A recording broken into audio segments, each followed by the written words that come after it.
Bonjour à tous, bienvenue dans ce webinaire. Nous allons débuter dans quelques instants, juste le temps de laisser aux derniers arrivants le temps de se connecter sur le webinaire, même si, bon, en ce moment, en période de confinement, j'imagine que nous étions déjà tous prêts à nous connecter sur ce webinaire dès 2 heures avant. Bonjour à tous les participants. Je pense que nous allons pouvoir démarrer. Merci beaucoup à tous pour votre présence. Merci beaucoup à tous les participants de ce webinaire ici et à tous les intervenants. Avant de rentrer dans le vif du sujet, nous allons passer aux présentations. Donc, pour ceux qui ne me connaissent pas, je suis Aurélien Lemasson, donc responsable de la marque et du contenu chez Snapshift, et je serai votre animateur tout au long de ce webinaire. Pour ceux qui ne connaissent pas Snapshift, nous sommes une application SAS qui simplifie la gestion RH des équipes dans les commerces de proximité, donc notamment les boulangeries. Avec Snapshift, l'application permet aux managers de créer les plannings en quelques clics et de suivre en temps réel les retards et les absences, de communiquer avec leurs équipes via la messagerie instantanée et de préparer les éléments variables de paye. Donc, c'est une application qui simplifie tout le parcours RH, aujourd'hui utilisée par plus de 3500 clients de toute taille et de tout secteur en France. Aujourd'hui, nous avons un grand nombre de participants à ce webinaire. Donc, nous allons présenter, je vais inviter chaque intervenant à se présenter. Donc, en commençant par Lise, une de mes collègues donc, chez Snapshift. Bonjour Lise. Bonjour tout le monde, bonjour Aurélien, merci pour cette présentation. Donc effectivement, je suis Lise, je suis Customer Success Manager chez Snapshift depuis maintenant un petit peu plus d'un an. Et mon rôle, eh bien, au quotidien, c'est d'accompagner les professionnels, boulangers et autres, dans l'usage de l'outil Snapshift, en les formant, en les conseillant. Et voilà, donc pour moi, c'est vraiment un réel plaisir de pouvoir aider et accompagner justement ces professionnels du commerce qui aujourd'hui travaillent, c'est vrai, avec pas mal d'obligations, que ce soit sur la flexibilité des horaires des salariés, par exemple, mais aussi toutes les contraintes, qu'elles soient légales, sociales et surtout finalement administratives, et de pouvoir les libérer un petit peu de toutes ces tâches-là chronophages. Super, merci beaucoup Lise. Alors nous avons également le plaisir de recevoir la Fédération des entreprises en boulangerie pendant ce webinaire, représentée par Sarah Mattei, que vous pouvez voir, et aussi par Sébastien Toufflet, qui n'est pas présent en vidéo, mais qui est bien présent en audio. Donc Sarah et Sébastien, je vous invite à vous présenter. Sarah, vous m'entendez ? Je suis la présentation. Comme ça, c'est plus simple. Oui, Sarah Mattei, responsable affaires sociales, donc relations sociales et formation professionnelle au sein de la FEB. Mon quotidien est d'accompagner, donc je connais bon nombre d'entre vous connectés, c'est d'accompagner effectivement les RH sur leurs problématiques diverses et variées. Ça va de la paye au contrat de travail, au licenciement et j'en passe. D'autant plus en ce moment avec la crise du Covid. Et c'est vrai que mon rôle aussi, et de la FEB surtout, c'est de pouvoir vous proposer des outils qui vous facilitent la vie. Donc, c'était un petit peu le but en fait de ce webinaire premier, c'est-à-dire de vous présenter un petit peu qui était Snapshift, qui est partenaire de la FEB depuis le mois de septembre, et puis surtout d'organiser cette petite présentation autour d'une thématique plutôt connue chez vous, qui est la gestion du personnel. Donc, c'est vrai qu'on a lié les deux, et ça permet du coup d'avoir une heure d'échange entre nous. Donc, ça va être plutôt intéressant, je pense. Voilà. Merci à tous en tout cas d'avoir répondu présent. On est plus de 85 inscrits, donc c'est plutôt vraiment super parce qu'on sait que c'est compliqué en ce moment. Et je passe la parole à mon président, Sébastien Toufflet, président de la FEB. Bonjour Sébastien. Merci Sarah. Eh bien, écoutez, désolé de ne pas être présent en visio. Pourtant, j'avais mis ma plus belle chemise pour cet entretien. Mais je suis donc Sébastien Toufflet, président de la FEB. La FEB, c'est donc la Fédération des entreprises de boulangerie-pâtisserie. Elle représente à peu près 8 milliards de chiffre d'affaires en France, dont 8 milliards en chiffre d'affaires total, dont 2,5 milliards à l'export, avec plus de 45 000 salariés. Autant vous dire qu'effectivement, la gestion des RH est quelque chose de très prégnant dans notre métier. Nous avons à la FEB à peu près 280 adhérents et existons depuis 80 ans. Les missions de la FEB, c'est essentiellement la défense des intérêts des entreprises qui la composent, avec des actions de promotion des produits, de communication vers les médias, représentation vers les politiques, mais aussi des services pour l'ensemble de ses adhérents, comme le social et la formation. Et c'est dans cet esprit que effectivement, on s'associe à Snapshift pour présenter ce webinaire. Et moi, je me réjouis vraiment de voir le nombre de participants. Ça veut dire vraiment qu'il y a un intérêt pour ce type de formation et de partage, parce que c'est aussi du partage d'expérience. Et c'est vraiment très intéressant de voir autant de monde. Alors, bravo à tous et puis bonne réunion à tout le monde. Merci beaucoup, Sarah et Sébastien. Nous avons également Nathalie Girardet, qui va bientôt être rejointe par Christophe, son mari, qui est son oncle et fondateur et les gérants des boulangeries Victor et compagnie. Bonjour Nathalie. Bonjour tout le monde. Donc Nathalie Girardet, directrice des boulangeries Victor et compagnie. Donc nous avons 5 boulangeries sur la région lyonnaise et nous utilisons Snapshift depuis une année à peu près, je crois, de mémoire. Et voilà. Donc, je vous expliquerai tout ça, le fonctionnement. Super, merci beaucoup. Et enfin, nous avons Anne Duval, qui est donc directrice des ressources humaines chez l'Amicaline. Bonjour Anne. Bonjour à tous, merci Aurélien. Donc oui, moi je suis Anne Duval, donc je représente les ressources humaines au sein du groupe l'Amicaline où aujourd'hui donc nous sommes fabricants pour notre réseau de magasins où on a 240 magasins répartis sur l'ensemble de la France. Après, ça représente à peu près 2200 salariés. On existe depuis 35 ans maintenant et c'est vrai que de plus en plus au fil des années, la gestion des plannings, la gestion de l'humain au sein de nos magasins devient une vraie priorité et aujourd'hui, il faut vraiment qu'on trouve une solution pratique. Et donc, nous ne sommes pas sur Snapshift, mais bon, nous allons quand même vous partager notre expérience aujourd'hui. Super, merci beaucoup Anne. Donc, du coup, maintenant, pourquoi est-ce que nous sommes tous là? Eh bien, parce que quand on gère une boulangerie, il y a donc la partie visite par les clients, un bel espace, des pains et pâtisseries délicieuses, un personnel souriant et une organisation qui semble rouler le plus naturellement du monde. Mais les boulangers le savent mieux que personne. En coulisses, c'est la course avec la multiplication de tous les sujets à traiter, notamment la gestion des équipes, la préparation des plannings et de la paye, la gestion administrative, et j'en passe. Mais heureusement, aujourd'hui, il existe beaucoup de moyens, en fait, pour simplifier la gestion RH et faire les plannings en quelques minutes, pour pouvoir libérer du temps au boulanger pour la vraie gestion de sa boulangerie, notamment la gestion de l'humain dans ses équipes. Et c'est précisément le but de ce webinaire, c'est de vous faire bénéficier des conseils et de témoignages d'experts de boulangers et de boulangers qui ont simplifié leur gestion RH pour voir comment est-ce qu'ils ont fait, tout simplement. Vous en ressortirez avec des leviers d'activation concrets pour votre boulangerie et une présentation de tous les outils, enfin des outils pensés pour simplifier votre quotidien. Juste avant de commencer, je vous précise un petit point logistique pour le déroulé de ce webinaire. Vous avez la possibilité de poser vos questions pendant toute la durée de la discussion via l'onglet questions de l'interface. C'est normalement, il y a une petite capture d'écran qui doit apparaître sur l'écran. Juste ensuite, si en régie ils m'entendent, en régie, allô, vous voulez passer à la slide suivante? Allô, allô? Non, c'est pas grave. Bon, du coup, voilà, sur l'outil, juste à droite de votre écran, il y a un onglet questions sur lequel que vous pouvez utiliser pour poser vos questions tout au long du webinaire. Nous avons consacré un petit moment en fin de webinaire pour traiter toutes ces questions. Donc, sans plus attendre, on va rentrer dans la première partie du sujet, donc sur mettre fin au casse-tête des plannings. Et donc, j'ai envie de vous poser la question d'abord à Anne, donc en tant que DRH de l'Amicaline. Parce que j'imagine que vous connaissez mieux que personne la gestion des plannings aujourd'hui pour les boulangeries, et donc, comment est-ce que vous gérez les plannings pour l'Amicaline? Alors aujourd'hui, nous on travaille avec un prestataire qui est. Alors on est passé de Excel, comme beaucoup, je pense. Voilà, on a encore beaucoup de nos franchisés qui travaillent sous Excel, mais aujourd'hui on a un petit outil en interne qu'on a développé avec un prestataire. Donc c'est vraiment de gérer le plus simplement du monde, le plus simplement possible, en fin de compte. Mais ce n'est jamais simple puisqu'il y a toujours des adaptations à faire en fonction du métier, en fonction de de notre convention collective et on n'a jamais, on va pas dire qu'on a toujours le super outil, voilà, faut toujours qu'on trouve à s'adapter par rapport à ça. Donc aujourd'hui, on gère comme on peut et c'est surtout ce qui devient plus compliqué aujourd'hui, c'est la communication avec les équipes. Aujourd'hui, la problématique première, c'est ça. Aujourd'hui, vous voyez bien dans ce qu'on passe comme beaucoup de nos magasins avec de l'activité partielle. Les gens peuvent venir du jour au lendemain. On peut leur demander on modifie les plannings régulièrement avec les absences, le turnover.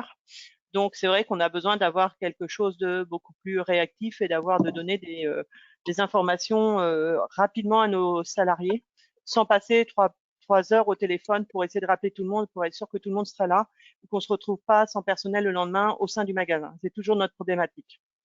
Donc, c'est pour ça que là, donc aujourd'hui, on gère comme on peut avec les outils qu'on a. Et je ne vais pas dire que ça ne se fait pas dans la souffrance. C'est pour ça qu'on s'interroge et qu'on réfléchit à d'autres solutions. Très bien. Sarah, je ne sais pas si vous voulez rebondir là-dessus. Est-ce que éventuellement vous pouvez, il y a une particularité, une belle particularité, en tout cas une belle différence dans les deux témoignages que l'on a de pros, c'est qu'effectivement l'Amicaline fonctionne avec un réseau de franchisés. alors qu'effectivement, Victor et compagnie, c'est du magasin en propre.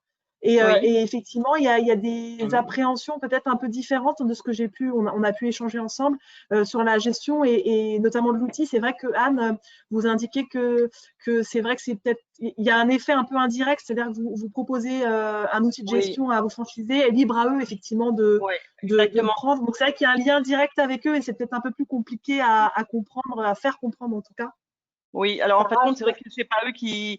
Nous, on est un réseau de magasins franchiseurs. Donc c'est vrai qu'une des règles dans la déontologie de la franchise, c'est vrai qu'on doit proposer des fournisseurs, des outils à nos magasins. Après, libre à eux, comme on dit, de choisir avec des coûts, on négocie tout parce que bien sûr, un nombre de 240 magasins, ben, c'est vrai que on a du poids un peu plus pour négocier des fois le prix quand on peut le déployer sur l'ensemble de notre réseau, ce qu'on fait dans certains. On a ça sur l'expertise comptable, on a ça sur les assurances. On négocie des choses en global, mais c'est vrai qu'on essaye de trouver des solutions pour déjà avoir les moindres coûts, bien sûr, puisque y en a certains, limite, si on pouvait leur offrir ou leur mettre des outils à disposition gracieusement, ça pourrait être bien, mais c'est pas possible. Et puis après, moi derrière, donc on essaye de. Après, ce sera à eux de choisir. Ils sont indépendants quand même, donc c'est pas nous, on va pas leur imposer les choses. C'est ça qui est important. C'est eux, donc c'est pour ça qu'on leur propose des outils. Ils le prennent pas. Donc c'est vrai que c'est pour ça que je dis qu'aujourd'hui il y en a qui sont sous Excel parce que c'est leur choix aujourd'hui. Mais pourquoi c'est leur choix? Il faut se poser les questions et après, il faut aller chercher un peu plus et comprendre un peu leurs problématiques. Mais aujourd'hui, c'était pas nous dans nos axes de travail aujourd'hui. Est-ce que vous pensez que c'est plutôt le caractère un peu digital ou ludique, enfin un peu différent du vieux Excel, qui peut faire un peu peur pour ceux qui ne sont pas totalement préparés encore à l'informatique et au smartphone, aux tablettes? Est-ce que ça peut être ça? Pas spécialement, ce sont nos anciennes on a encore des anciennes, on va parler d'anciennes générations qui sont des franchisés de longue date, qui sont chez nous depuis au moins trois contrats de franchise, donc plus de 20 ans, qui sont plus de 20 ans chez nous en contrat de franchise, et c'est vrai qu'ils n'ont pas la même approche, ils ont une habitude de travailler, ils n'ont pas envie de les changer, Après, c'est vrai que aujourd'hui, il faut savoir qu'en magasin, je pense que tous les magasins de boulangerie vont avoir les mêmes soucis, c'est que qu'est-ce qu'on cherche à faire tourner notre boutique, à faire du commercial, à ramener du nouveau client, à développer de nouveaux marchés.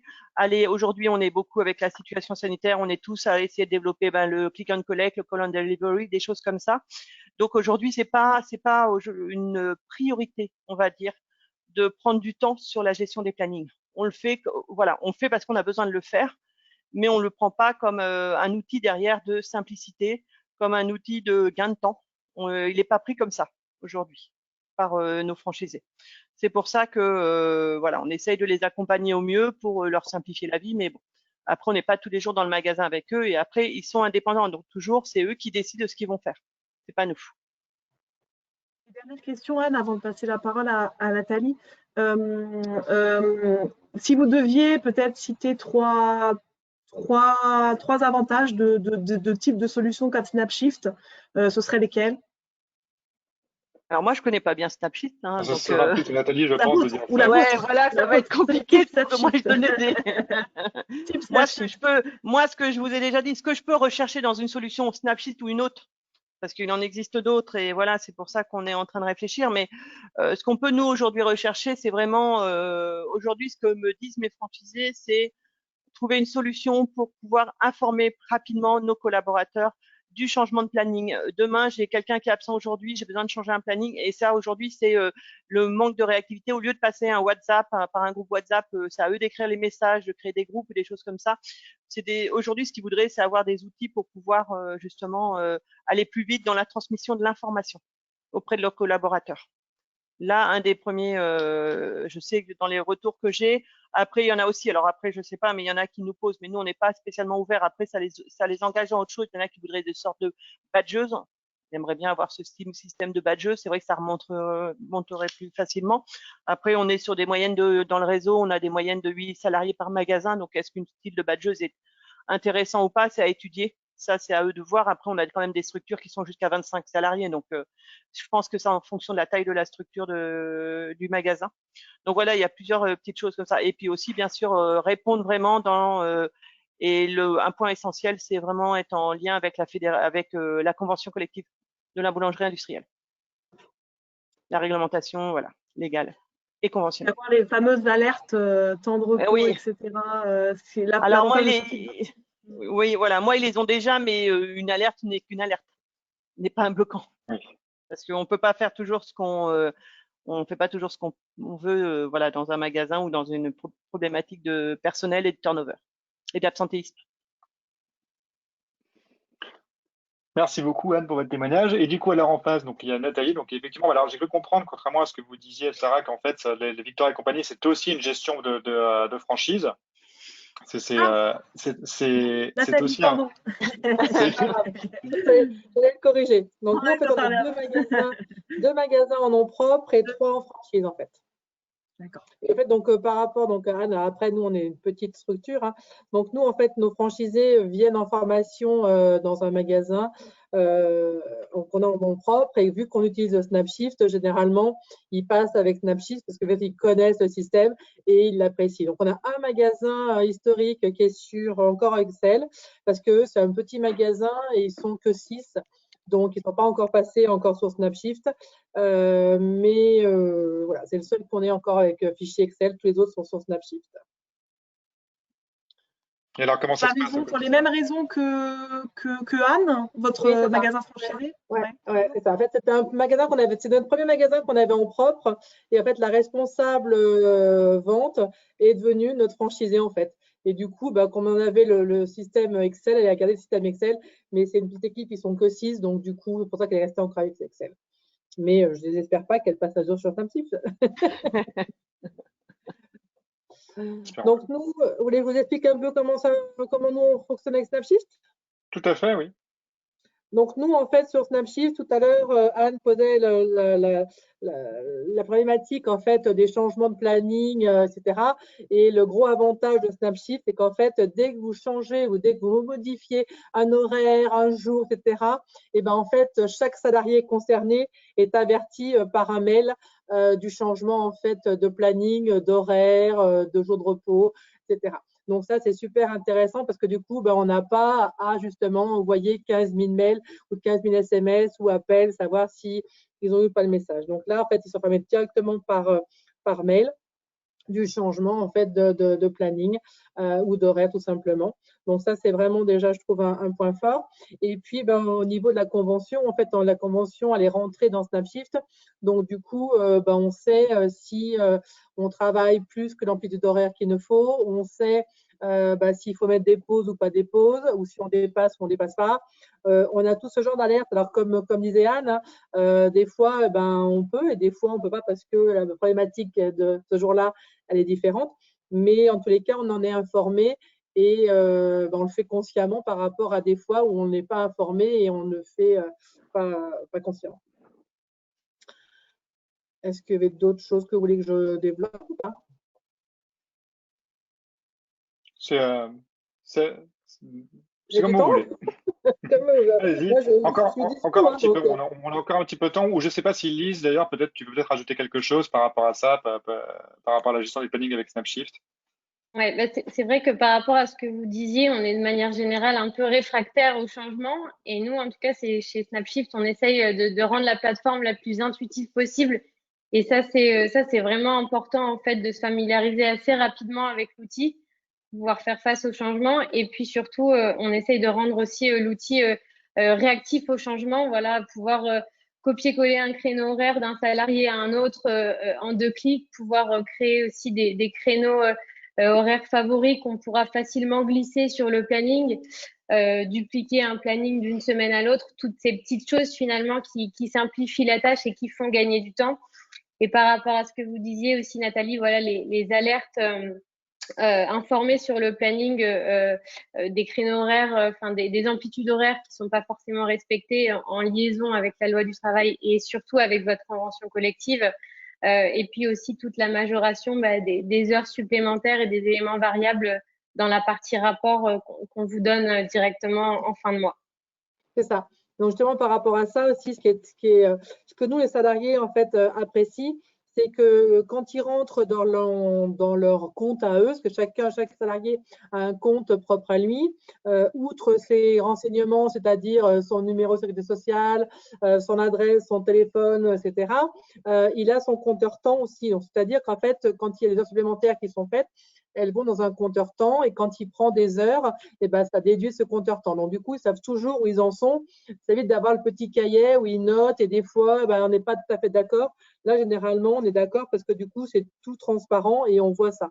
Ils ont aussi un système de communication sur Snapshift, c'est-à-dire, par exemple, ils veulent nous écrire poser une question par rapport à leur congé ou par rapport à je ne sais quoi, et ben en fait, il y a un espace où ils peuvent en fait poser des questions. Donc, ils peuvent nous poser des questions. Il y a le message qui arrive pareil par mail en nous disant bah, tiens, il y a tel message, telle personne qui pose une question.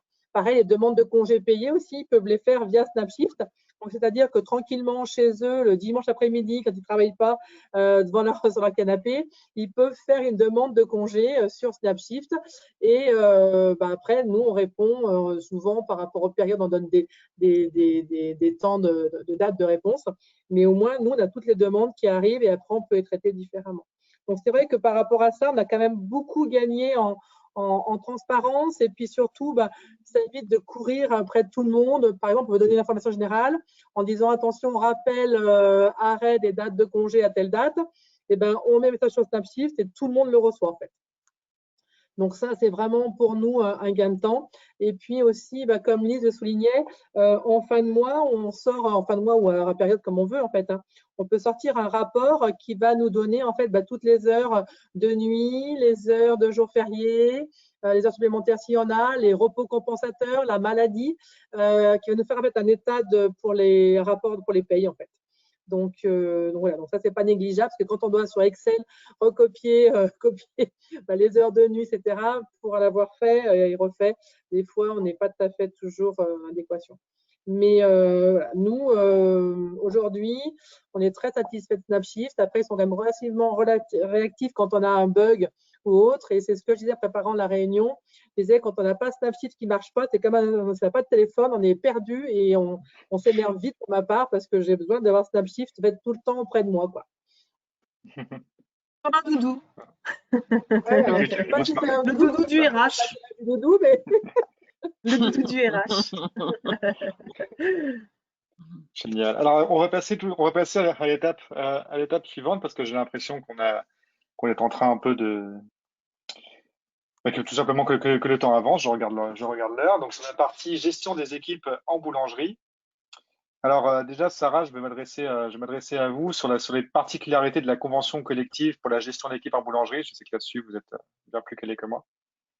Oui, on s'était noté, mais vous les connaissez bien. Hein. C'est vrai que c'est plutôt une particularité alors des conventions collectives qui sont liées à l'alimentaire. Voilà, on a des problématiques d'annualisation du temps de travail, on a des problématiques d'équipe de suppléance, on a des problématiques de majoration d'heures supplémentaires. Alors plutôt globalement, elles sont conformes à ce qui est prévu légalement, mais on a des petites particularités en fonction des situations.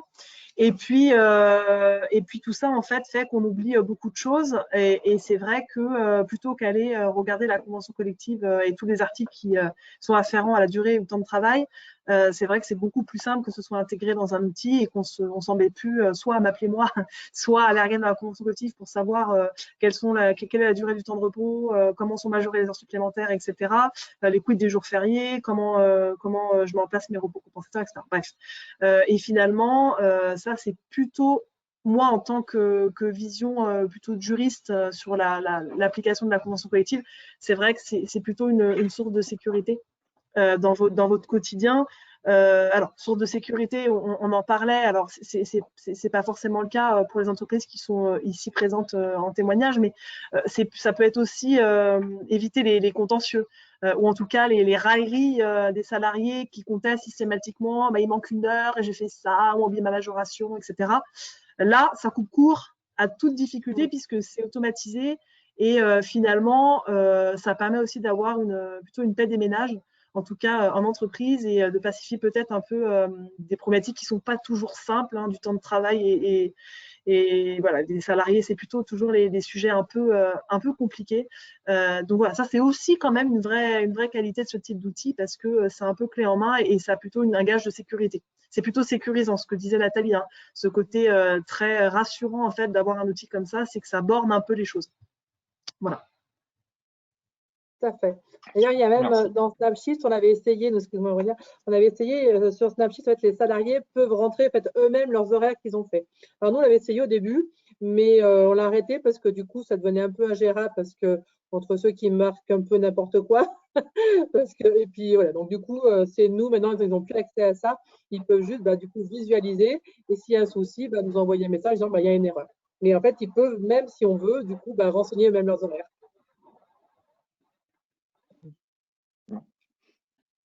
Sébastien, d'ailleurs, je ne sais pas si vous voulez aussi. Oh, pardon, Lise, vas-y. Pardon. Ouais, non, je rebondis juste. Effectivement, soit sur Snapshift, vous avez la possibilité donc de laisser la possibilité aux salariés de saisir leurs heures réelles depuis leur application mobile. Et aussi, on a un système de pointage en fait qui concrètement, vous avez une tablette dans votre établissement et puis le salarié il signe quand il arrive et quand il repart et tout ça remonte directement sur le planning. Système de pointage des horaires, effectivement. Oui, donc j'allais dire, Sébastien, je ne sais pas si vous voulez aussi participer, parce qu'effectivement, c'est vrai que je ne vous ai pas beaucoup donné la parole, mais c'est pour rappeler que vous êtes là. Ou peut-être pas d'ailleurs. Peut-être que c'est pour ça qu'on n'a pas trop entendu. J'ai l'impression qu'il y a un petit souci technique de son côté. Alors, en attendant qu'ils reviennent, Anne, moi je vais vous poser la question du coup. Alors, par rapport à ce que vous utilisez aujourd'hui, comment est-ce que le digital peut vous aide de votre côté à gérer vos équipes finalement?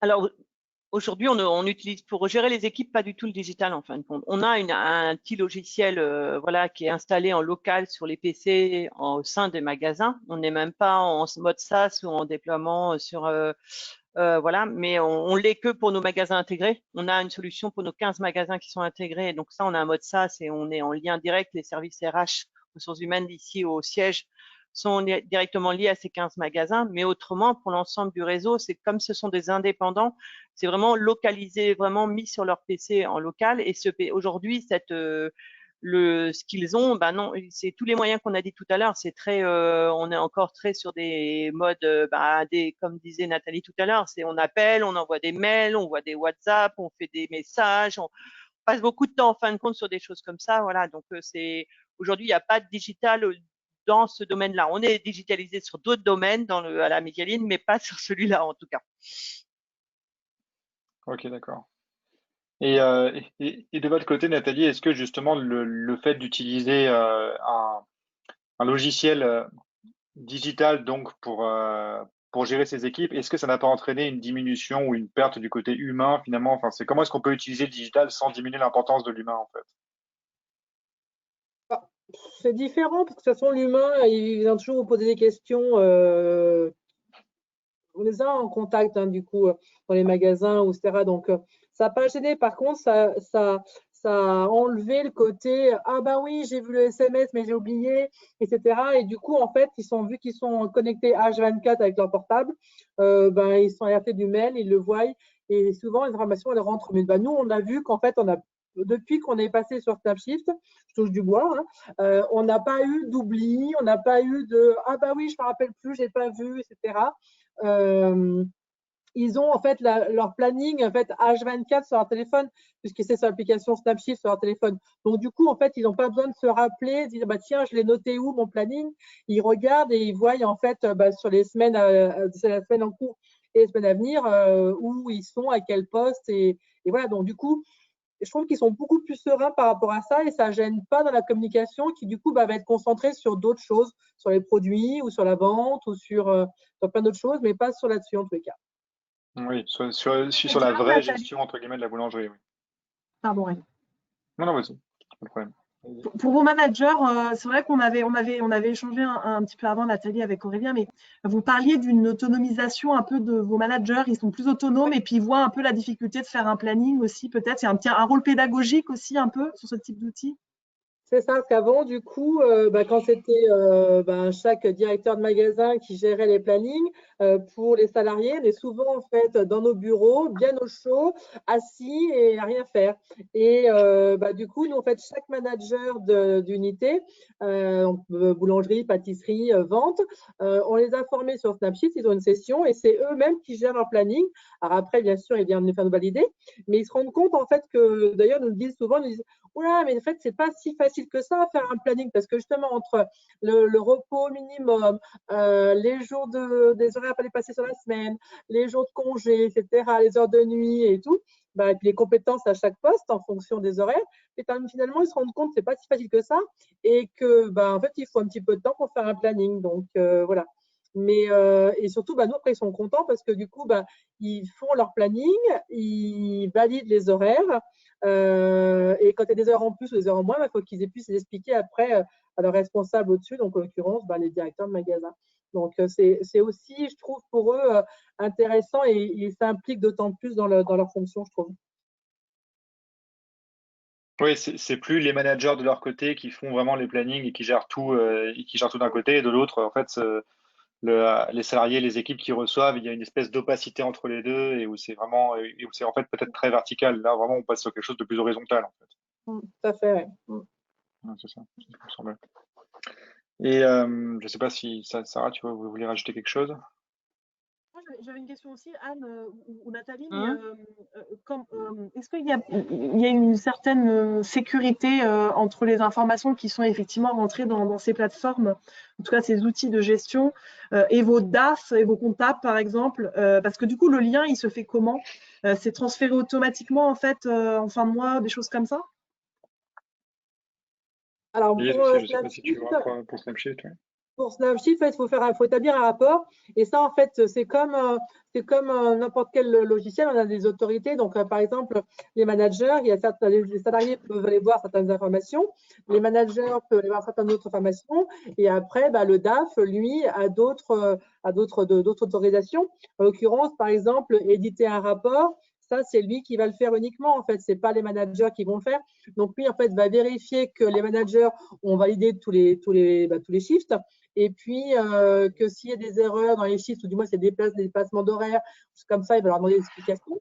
Mais après, du coup, c'est lui qui édite le rapport en fin de mois et qui après le transmet à la paye, quoi, service paye. Mais en fait, il y a des niveaux en fait d'autorisation. En fait, un salarié, par exemple, ne peut pas voir les salaires de ses collègues qui sont sur Snapshift. Les managers vont pouvoir les voir, mettre de leur service à eux, pas les autres services. Et il y a le DAF qui a tout voir en fait. Vous avez différents en fait types d'accès que vous pouvez donner à vos collaborateurs. Par exemple, pour le manager, il pourra aussi uniquement faire des modifications sur le planning et pas forcément accéder aux informations des employés. Ça, c'est vous qui le décidez. On a plusieurs niveaux de hiérarchisation. Et pour ce qui est de la partie rapport de paye, en fin de mois, en fait, vous faites votre export, donc au format Excel, à savoir qu'on est également intégré avec différents logiciels de paye où vous avez la possibilité de faire un export directement via des outils comme Silae, par exemple, où là, le cabinet comptable ou comptabilité pourra directement récupérer ce document et l'intégrer, lui, dans son logiciel.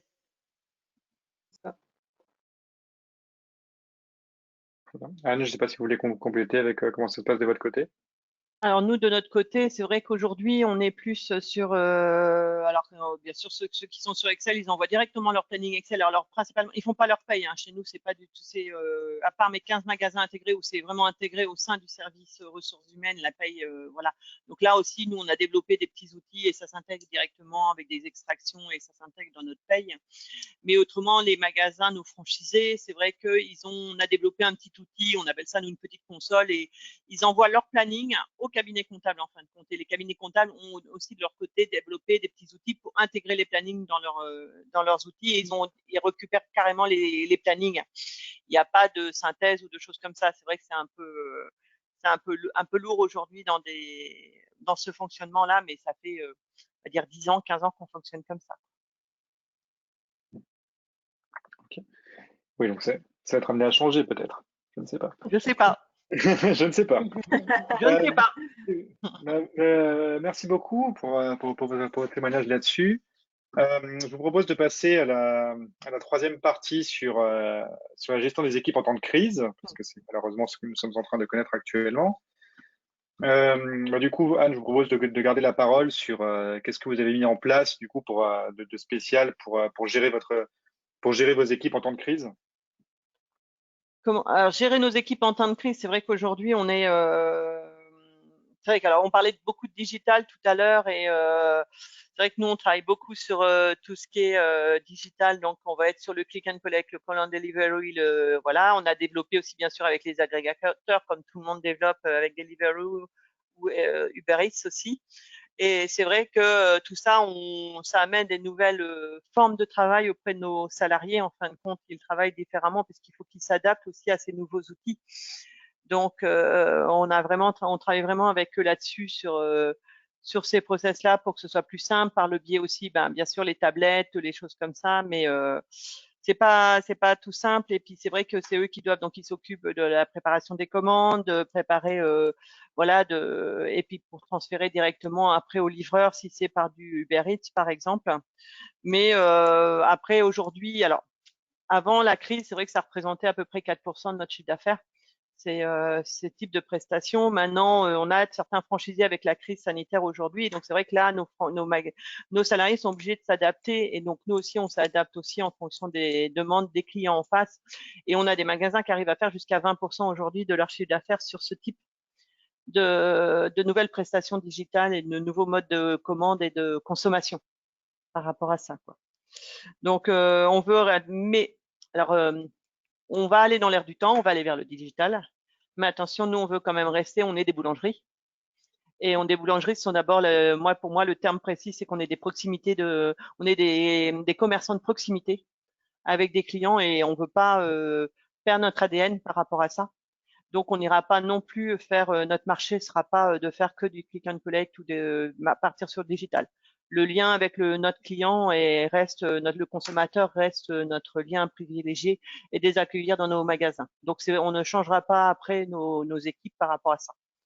Mais après, c'est vrai qu'aujourd'hui, la crise sanitaire aujourd'hui, faut gérer nos équipes, comme on dit, faut gérer l'activité partielle dans nos magasins, on s'adapte complètement, mais il faut s'adapter aux nouveaux modes de consommation actuels et aux nouvelles procédures et aux nouveaux protocoles sanitaires aussi, à tout ça.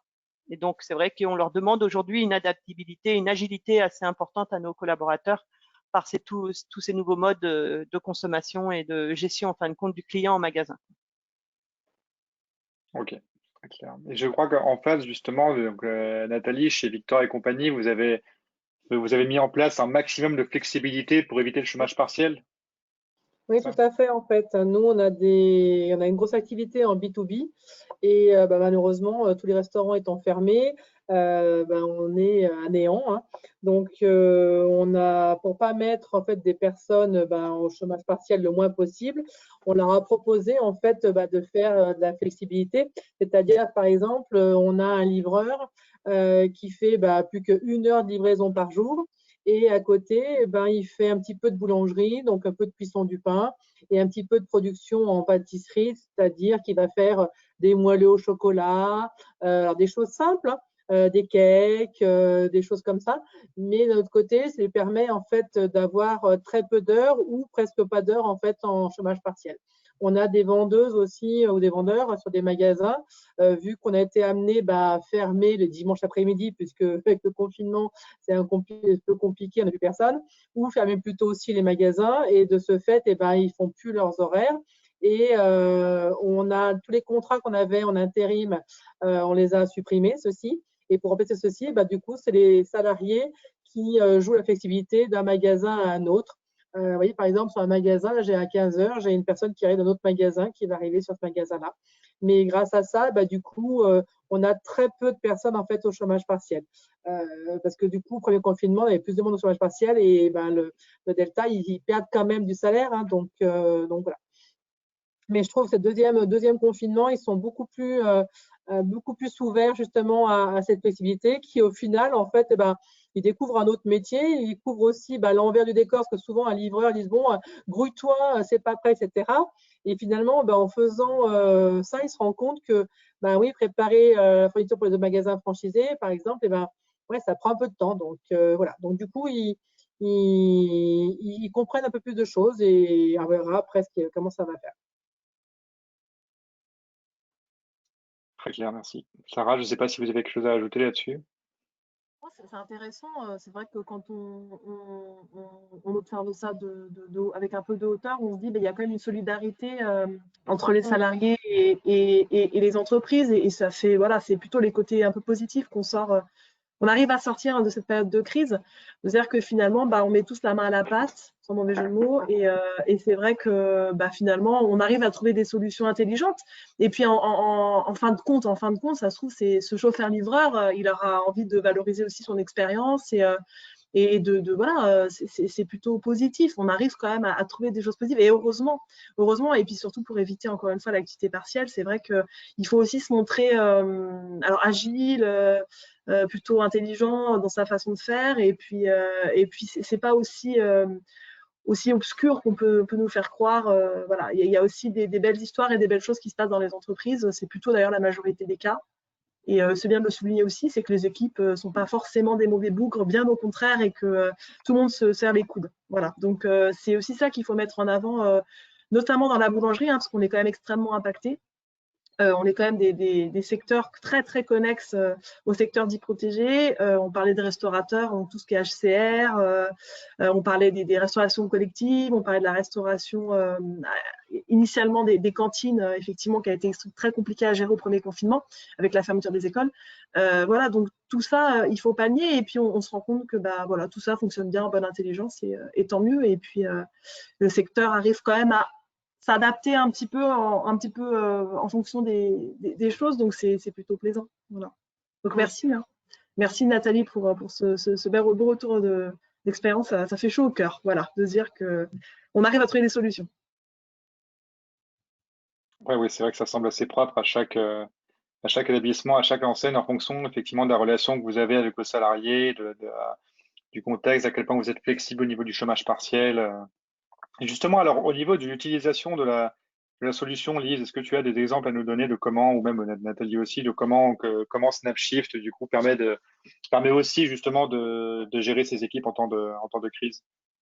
Oui, c'est vrai que nous, en tant qu'outil digital qui accompagne les professionnels, on essaye d'adapter notre outil face à ces temps de crise, justement. Par exemple, là, on a l'exemple avec le chômage partiel qui est une absence disponible sur Snapshift. Du coup, le professionnel, il va pouvoir indiquer sur le planning que tel ou tel salarié est en chômage partiel.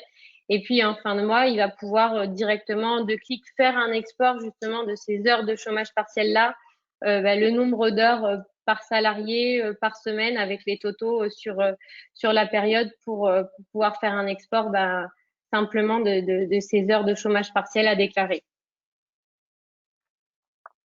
Par exemple, effectivement. Anne, je ne sais pas si vous voulez compléter, ajouter quelque chose. Je veux dire, oui, je vois bien que Snapshift l'a prévu. Nous aussi, on l'a prévu. On a aussi notre outil dans notre propre planning aujourd'hui, l'outil de planning, où on s'est adapté comme beaucoup, je pense, de structures. Il a fallu qu'on soit agile et qu'on s'adapte à ce qui se passait, puisqu'on n'avait pas ou très peu ou pas du tout connu déjà des activités partielles. Donc c'est vrai qu'il a fallu au mois d'avril être très très agile et rebondir très très vite sur des activités partielles qu'on ne connaissait pas avant, avec une situation très particulière. C'est vrai que ce deuxième confinement, c'est un peu différent. C'est vrai que je rejoins Nathalie, les salariés sont beaucoup plus, ils sont différents parce que justement, ils voient bien qu'on essaye de faire le maximum pour sauver leur emploi, donc les conserver. Donc c'est vrai qu'on fait le maximum et ils sont très très entre guillemets, franchement, ils jouent vraiment le jeu avec nous pour sauver nos entreprises, pour sauver les petites structures, les boulangeries. Ils jouent. Voilà, nous on n'a rien à dire Tout le monde. Le but pour eux, c'est de garder leur emploi. On le comprend bien, mais aussi la santé de l'entreprise qui vraiment aujourd'hui les inquiète plus que pour leur propre. Bon, bien sûr que ça découlera pour eux aussi, mais ils nous demandent toujours de savoir comment va l'entreprise, comment vont nos magasins, comment va le magasin, la boulangerie. Évidemment. Il n'y a plus qu'à attendre de voir ce qui va être annoncé ce soir, je pense. Sarah, je ne sais pas si vous voulez compléter encore une fois par quelque chose, si ça vous paraît. Ça me paraît très clair, hein. Tout a été dit. On a à peu près les grandes tendances du moment en matière de gestion du personnel et puis de l'intérêt de recourir à un outil de facilitateur de planning, hein, et surtout en période de Covid. C'est vrai qu'effectivement, ce n'est pas la priorité du moment. Et alors que c'est un vrai sujet. Donc merci, hein, c'est plutôt tout ça est finalement assez positif, voilà, de réussir à tenir le coup. Donc voilà, c'était plutôt le message aussi de ce webinaire, de dire que on serre tous les coudes et qu'on va y arriver. Donc voilà. Super, merci beaucoup. Alors, on va passer maintenant à l'étape des questions-réponses. On a reçu quelques questions. Donc, une première question qui, je pense, va être adressée à toi, Lise. Sur notre réseau de Jérôme, sur notre réseau, historiquement, nous avons plusieurs conventions collectives différentes selon les points de vente. Cela est-il adaptable sur Snapshift? Oui, complètement. En fait, par établissement, vous allez pouvoir sélectionner votre convention collective et le code APE de votre convention collective. Donc, complètement, oui. Super, très clair. Et une autre question justement de la part de Maxime qui demande si on fait bien le pont avec Silae. Donc là, pour le coup, je pense qu'on peut dire que c'était quelque chose Tout à fait. que tu as mentionné, oui, pour la préparation des éléments de paye, c'est ça? Exactement. On peut faire un export sous format CSV qui sera intégrable directement sur le logiciel Silae. Nous, c'est ce qu'on Très bien. fait, ça fonctionne très bien en fait. Voilà, Mais sous parfait. Silae, ça fonctionne. Parfait. Donc, la théorie et la pratique, c'est parfait. C'est ça. Génial. Une autre question aussi de Benjamin qui demande quel est le coût d'utilisation de Snapshift? Au niveau du coût de Snapshift, en fait, on s'adapte à la taille de l'établissement, donc à votre effectif. Et puis, on a différentes formules avec engagement, sans engagement. Donc, voilà, n'hésitez surtout pas à nous solliciter sur notre site si vous voulez avoir plus d'informations sur tout. Très bien, oui, c'est vrai qu'effectivement. Aurélien, c'est que comme Pardon? nous sommes partenaires de Snapshift, la FEB, nos adhérents bénéficient d'un tarif préférentiel. Voilà, donc c'est une tarification qu'on a mis en place avec Snapshift lors de la conclusion de notre partenariat. Donc voilà, c'est plutôt aussi une belle opération et on est là aussi pour mettre tout le monde en relation. Donc voilà, n'hésitez pas si jamais effectivement vous voulez tenter le pas, sauter le pas plutôt. N'oubliez pas de dire que vous êtes une entreprise de la FEB. Voilà, ça, on vous appliquera du coup le tarif préférentiel. Ou si vous ne l'êtes pas, devenez-le. Voilà, merci Nathalie. Je ne peux pas le dire. Et alors, j'ai une dernière question qui, à mon avis, sera peut-être dirigée plus sur Anne et Nathalie, mais peut-être aussi Sarah, que vous avez aussi sur une dernière, enfin, peut-être un avis là-dessus. C'est quoi votre top 3 des priorités dans les mois à venir? Pas la question piège. Nos entreprises déjà. Oui, voilà, moi je suis d'accord. Sauver les magasins. Number 2 et number 3. Voilà, exactement, je suis complètement d'accord. Au jour d'aujourd'hui, je crois que c'est ça. Sortir de la crise, sortir d'où on est et redémarrer. On va mettre une croix sur 2020 et on va passer de 2019 à 2021 directement. Ça serait bien. C'est ça. Si seulement. Oui, si seulement. Premier trimestre, on l'enlève. Hein. Ouais, voilà, exactement. Je suis tout à fait d'accord. On passe directement à l'été. En espérant que 2021 soit moins surprenant. Est-ce qu'il y a quand même un espoir avec les fêtes? Est-ce que vous vous dites quand même que 2020, il y aura peut-être un regain d'optimistes avec les fêtes de fin d'année? Est-ce que ça va permettre de réactiver un petit peu les choses ou pas du tout? Pour vous, ça paraît encore complètement on va attendre ce soir. Ouais, c'est ça. C'est ça. On est en attente de ce soir pour savoir. Voilà, c'est. Je sais pas, nos magasins sont situés en centre-ville, donc aujourd'hui la fermeture, même s'ils sont ouverts en centre-ville, mais le magasin à droite, en face, à gauche, ils sont fermés, donc ça nous apporte pas de clients, donc le but c'est que les autres commerçants ouvrent pour nous amener du client et être mieux, quoi. Je pense tous les magasins de proximité, c'est un peu cette problématique-là. C'est bien, on est ouvert, mais s'il y a personne dans les rues, ça nous amène pas du client, quoi. Après, je pense aussi que alors je ne sais pas si les restaurants seront ouverts ou pas ouverts. Bon, les magasins, j'espère, resteront un peu plus compliqués. Mais nous, on l'a vu via le Beaujolais Nouveau. Je trouve que les clients, en fait, on en marre de cette situation, sont fatigués et ont besoin, en fait, de faire la fête. Ils ne peuvent plus faire la fête avec leurs amis ou avec leur famille parce qu'ils sont confinés chez eux. Les restaurants et les bars sont fermés. Et nous, on n'a jamais vendu autant de Beaujolais Nouveau depuis cette année-là, en fait. Et en fait, on n'avait pas tout compris au début. On se dit, mais je ne comprends pas pourquoi. Mais si, en fait, les magasins, les restaurants sont fermés. Et du coup, en fait, ils boivent via WhatsApp avec des apéros, je pense, avec les amis, la famille. Et je pense que pour les fêtes, alors je ne sais pas aujourd'hui, je n'ai pas de boule de cristal, donc je ne peux pas savoir. Mais je pense quand même qu'on peut peut-être arriver à faire des fêtes quand même pas trop mal. Parce que même si on n'a pas de grosses réunions de famille, même s'il n'y a pas de déplacement, je pense que le peu qu'on va pouvoir se recevoir, on va faire les choses en bien parce qu'on en a marre en fait, de cette situation et on a envie de se faire plaisir, je pense avant tout en fait. Et nous, on le rencontre via des box qu'on a fait pour le petit-déj, pour le Beaujolais Nouveau avec un pain d'Égone, un saucisson et du Beaujolais. Et on en a vendu énormément. On en a envoyé dans toute la France. Et les gens, des familles toutes simples, j'allais dire, une famille avec 2 enfants, ils prenaient une box parce qu'ils disaient tiens, on va se faire ça ce soir avec mon mari, les enfants, parce qu'on en a marre d'être confinés de cette période difficile en fait. Donc, c'est vrai que les fêtes, c'est très compliqué parce qu'on ne sait pas ce que va nous dire notre président ce soir. Mais malgré tout, je reste quand même un petit peu optimiste parce que je me dis, le peu qu'il va avoir, ils vont se faire plaisir. Du moins, j'espère, en tous les cas. Effectivement. Alors, j'ai une toute dernière question et après, on passera au mot de la fin. Emmanuel qui demande à partir de combien d'employés est-ce pertinent de mettre en place Snapshift? Il n'y a pas vraiment de réponse à ça. Vous pouvez utiliser Snapshift à partir d'un effectif de 3-4 salariés. Ça peut être pertinent pour vous. Ça dépend ce que vous recherchez, mais il n'y a pas, en tout cas, pas de minimum de salariés pour utiliser Snapshift. D'ailleurs, on a 2 témoignages d'entreprises avec un nombre de salariés totalement différent. Plutôt une petite structure pour Hector et compagnie, et puis la Micaline qui est plus conséquente. Donc voilà, pour le coup, je pense qu'effectivement, de ce que je sais, déjà des entreprises qui ont approché Snapshift, c'est vraiment multi-typologie. Il n'y a pas de principe du tout de je suis petit et finalement voilà.